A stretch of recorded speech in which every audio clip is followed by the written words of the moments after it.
നമസ്കാരം. ഹൈറിൻ പെൻഷൻ ന്യൂസിൻ്റെ പുതിയൊരു വീഡിയോയിലേക്ക് എല്ലാവർക്കും സ്വാഗതം. ആദ്യമായി കാണുന്നവരാണെങ്കിൽ സബ്സ്ക്രൈബ് ചെയ്യാനും ലൈക്ക് ചെയ്യാനും മറക്കരുത്. ഗ്രാൻഡഡ് ജീവനക്കാരുടെ പെൻഷൻ നിശ്ചയിച്ചുകൊണ്ടുള്ള സർക്കാർ ഉത്തരവ് പിൻവലിക്കണമെന്ന് കമ്മിറ്റി ആവശ്യപ്പെട്ടു.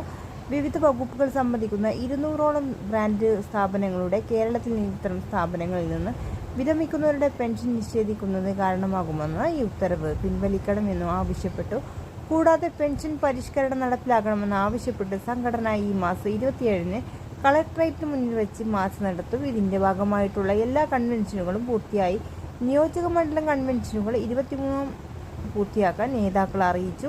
പെൻഷനുകൾ 5000 രൂപയാക്കി ഉയർത്തണമെന്നും മറ്റൊരു അറിയിപ്പ്. അവസാനത്തെ നവംബർ മാസത്തിലെ ക്ഷേമ പെൻഷനാണ് തുകയുടെ വിതരണമാണ് ഇപ്പോൾ ആരംഭിച്ചിട്ടുള്ളത്. 1600 രൂപ എല്ലാവരുടെയും അക്കൗണ്ടിൽ എത്തിച്ചേർന്ന് കഴിഞ്ഞു.